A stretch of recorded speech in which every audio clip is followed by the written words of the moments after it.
So the PlayStation Portal is finally here, and for the most part it does exactly what it sets out to do. It's sleek, it's comfortable, if not a little bit unorthodox looking, and I can see why it's starting to sell out all over the place despite getting no small amount of hate online from everything from people deriding it as just kind of a knockoff of the Wii U gamepad to essentially just being inferior to other handhelds that Sony's released. And maybe those criticisms aren't entirely invalid, but that's what I wanted to do today, was just talk about what my experience has been like with the PlayStation Portal so far, some of the things that I liked about it, some of the things that I didn't think about it, and some of the scenarios under which I think it makes sense to grab one of these versus those where it's probably not the best idea. So all that being said, let's just go ahead and start with the very basic stuff. What is in the box? And honestly, there's really not a whole lot to talk about on that front because you have the unit itself, an included USB-C cable, and the requisite documentation, and that's about it. Now the Portal is $200 and it is effectively a DualSense split in half with a 1080p LCD touchscreen in between. Now previously I did incorrectly say that this was essentially going to have full-size analog sticks. That is not the case. The analog stick size actually falls somewhere between the standard DualSense controller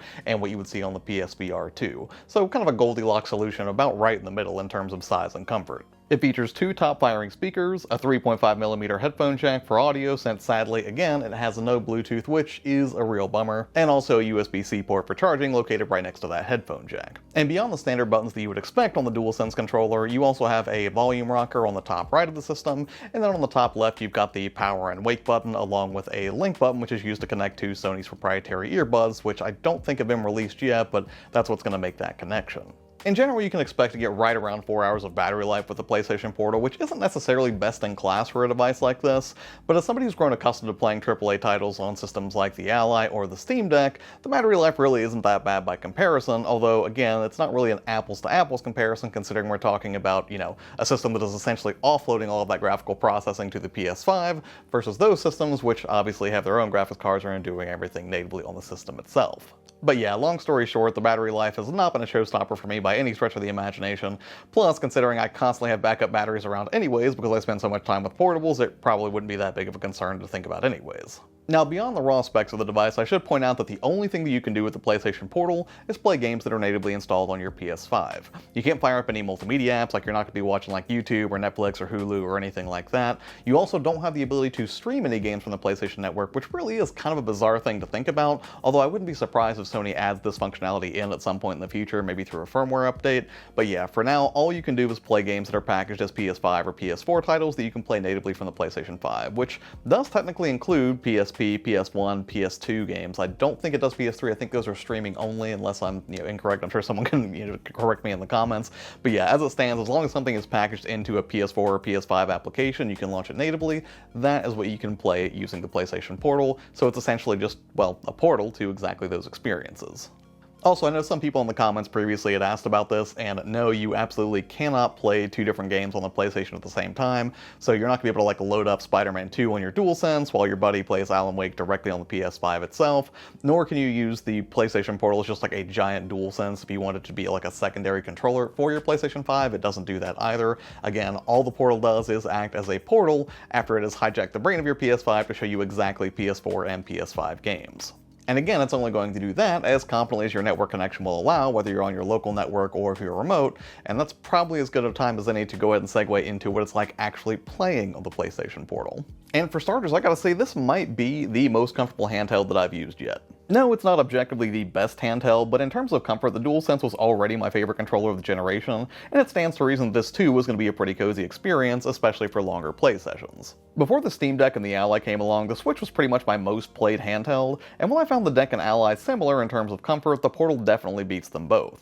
Probably because it comes in at just over a pound, and while that kind of split design of the DualSense does look admittedly kind of funky, it is definitely familiar, and I did find it to be more comfortable holding like this right in front of my face. And I think it's just because, considering you can actually wrap your hands around that controller instead of just kind of having this flat edge on the back, it really did seem to go a long way towards improving the comfort of the unit. So far I've played it sitting at my desk, I've played it on the couch, I've played it in a recliner, I've played it laying in bed, and so far I just don't think I've really found a position where the PlayStation Portal was not comfortable to hold on to. And putting comfort aside, it's also nice that the adaptive trigger and haptic sensations come through perfectly, making it just the best tactile experience for a handheld around at the moment. And the screen is pretty much top-notch. Like, no, it's not as top-notch as an OLED display, but it's a high-quality LCD, and the reflective glass does make colors and blacks pop appropriately without being so reflective that it becomes a distraction. Also, I will say, don't judge the reflections that you're seeing in any of the B-roll that I'm showing in this video right now, because I've got, tons of like studio lights and stuff set up to try to get these shots. Not an accurate representation of what it would be like if you're just like playing in your living room.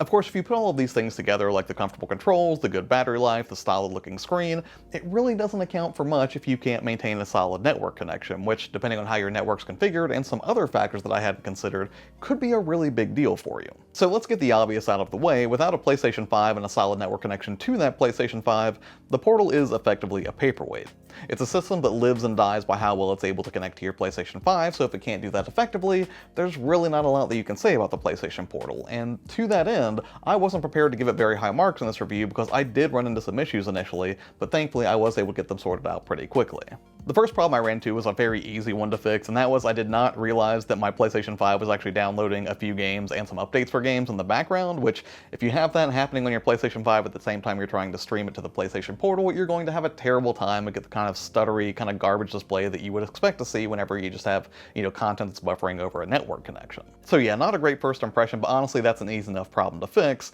or at least I thought it was, because even though it worked a little bit better for a while, then it started to have issues again, and I wasn't sure what was causing them. Now, I wasn't quite pulling my hair out or anything at this point, but I knew it had to be something that I was overlooking, because at this point I knew that, I had a mesh Wi-Fi system, so coverage wasn't going to be an issue. I didn't have any other devices on my network that were chewing up significant bandwidth, and I knew there were no downloads happening on the PlayStation 5 itself that would be impeding its ability to stream that signal to the PlayStation Portal. And then I remembered a similar issue that I had with the Steam Deck some time back, not with streaming games, but using an 8BitDo wireless controller with it. And the culprit in that scenario was that I had a USB hard drive that was plugged in, and I believe that was causing interference because as soon as I unplugged it, it started to work just fine. And as fate would have it, that same hard drive that I was having issues with that 8BitDo controller was the one that I had plugged into my PlayStation 5 so that I could dump PS5, captured clips to it. As soon as I unplugged that, it seemed like performance went up significantly. And since then I plugged in a different hard drive, and I didn't have any issues whatsoever, so I'm assuming I just had like a wonky, hard drive that was plugged into it that, was probably accounting for some level of interference.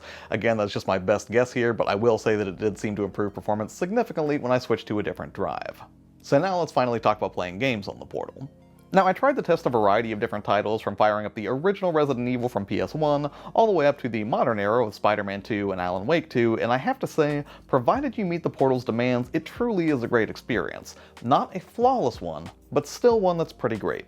And really, that makes total sense. I mean, streaming over a network, you're never going to hit the same heights of quality and reliability as you would playing directly on your PS5, there's just no really getting around that. But I would say the vast majority of my time with the Portal so far has been impressive, which for me personally means that I can play the PlayStation Portal long enough and at a good enough quality that I forget that I'm streaming at all and just get completely immersed in the gameplay. Now, don't get me wrong, you can definitely see remnants of artifacting even at the very best quality, but typically you'll have to stop and look around for it. For instance, I did find that in Spider-Man 2, the bulk of swinging through the city looks gorgeous, but if I stopped and took a closer look at the particle effects in something like a Sandman quest, you can definitely see how the quality isn't quite there, and it's got that same sort of, kind of checkerboard effect that I guess you would see whenever, you're watching a streaming video. But as long as you can stomach what I think is a reasonable level of quality from a device streaming over the network, and you want to take your PS5 experience with you around the house or even out in the wild, you can expect to have a pretty good time with it. But for all of the things that I do enjoy about the Portal, I do have some complaints that extend beyond just the intermittent nature of streaming games wirelessly. And for starters, let's go and get the obvious one out of the way. The lack of Bluetooth really is a downer. Now, you can play using the speakers, and they're okay but not exceptional, and in fact they sound a little bit tinny at the high end, but thankfully they did include a 3.5mm headphone jack, which I actually do like the positioning of it, come to think of it. But the fact that Sony wants me to shell out $150 at a minimum for the privilege of wireless audio, and they don't even have those products available at launch, is admittedly pretty frustrating. I mean, sure, I guess I could just use the speakers, and that's decent for what it is, I guess, but for the best experience, you're definitely going to want to have a good pair of over-the-ear headphones. Initially I played devil's advocate, and I thought that maybe the reason they omitted this was because there was, something to be concerned about when it came to interference, and maybe that's why they didn't include Bluetooth. But as I've watched more technical teardown videos from other channels out there, it seems like that's not at all the case, and really it just is that Sony wants you to buy their proprietary earbuds, and I mean, it's not like Sony doesn't have a track record of that kind of thing, but again, not great. Another problem that I've noticed is the PlayStation Portal doesn't have a built-in web browser, which means if you want to connect to like a coffee shop Wi-Fi system and they require you to kind of log in with a guest account or something like that, you're not going to be able to use it there. Now, Honestly, I think this is something they could fix in a future update, and maybe they will, but I also wonder if this is kind of like an anti-piracy, anti-jailbreaking measure by them, because I don't know about you, but I definitely remember jailbreaking my original PSP using a browser exploit, and I believe was it Wipeout Pure? I think it was Wipeout Pure for the PSP, I could be wrong in that, but yeah, maybe that's why they didn't include this at launch, I can't say for certain, but definitely it's something that's kind of annoying, so you'll have to use your phone as a mobile hotspot in all likelihood if you're out in the wild and want to stream your PS5 remotely that way. Also, this is a minor complaint, but even though the touchscreen can act as a stand-in for the non-existent touchpad that you would normally have on a DualSense, it's not quite as responsive as I'd like, and it's a little awkward double tapping to bring it up for interaction. I mean, I guess it's as good a solution as I could have come up with, but still, it's not quite as seamless as just, using the touchpad on the DualSense proper. And finally, I'm going to get real meta here for a second. Personally, one of the things that I don't really like about the PlayStation Portal is it encourages me to go even harder on digital games, which honestly, as somebody who's covered predominantly Steam Deck content, it shouldn't be surprising that I do like digital games, but the collector in me, as you can see, like my physical collection back here, it does make me a little bit sad to see a Sony handheld come out that doesn't, have the same proprietary format that I probably would have derided just 5 minutes ago when I was talking about the lack of Bluetooth, but what are you going to do? That's not even really a complaint at all. That's just a personal observation that I feel more and more compelled to only buy digital games on my PS5 than physical games for, use of the PlayStation Portal, because it's, not exactly convenient if I want to power it on and play a game that's disc-based to get up and then go change the disc out. Kind of a dumb thing, but I did want to mention it because I noticed it. But with all of those complaints out of the way, to really kind of wrap this whole thing up, I have to say that I don't regret picking up the PlayStation Portal. I thought that I might, and I was definitely a little bit worried about it after seeing so many people have issues with network streaming based on videos that I'd seen. But yeah, I don't think you could fault anybody for having some hesitation about the system, considering it leans so hard on network connectivity. So if you don't have a great network, or if you're somebody who just can't stomach playing games in quality that would be somewhat questionable, even if it is, streaming from your PS5, then it might not be the device for you. But I will say, if you have a solid use case for it, it is an excellent device. Like if you're somebody who has like a roommate or a family member or somebody who just kind of like hogs your TV and you want the ability to play your PlayStation 5 while somebody else is doing, something in your main place where you play games at, I think it's a good idea. Beyond that, if you just want a little bit of an additional flexibility to go ahead and, just play PS5 games in bed while your PS5 might be, downstairs in your living room, such as the case with my setup, then I think it also makes sense. But absent a specific scenario that sort of necessitates the ability to take your PS5 on the go, do I think this is an absolute must-buy? No,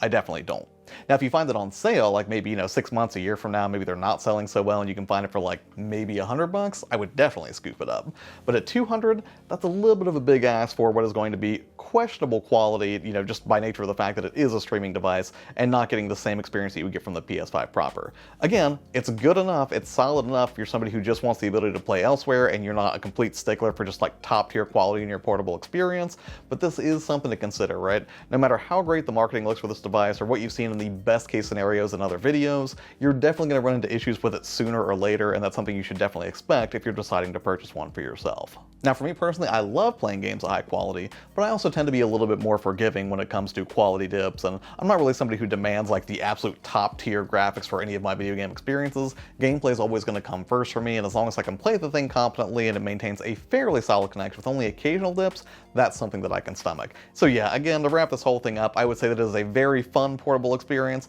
but not a flawless one, and whether or not you can stomach those dips in quality is a matter of personal choice. And I tried to cover as much as I could here, in terms of things like the system's comfort, what the display looks like, gaming performance. But if there's something that I didn't talk about or something you'd like me to, just kind of expand on, just let me know in the comments below and I will do my best to do that. As always, thank you so much for taking the time out of your day to watch videos here. It means a ton to me. Take care, and I'll see you on the next one. Bye.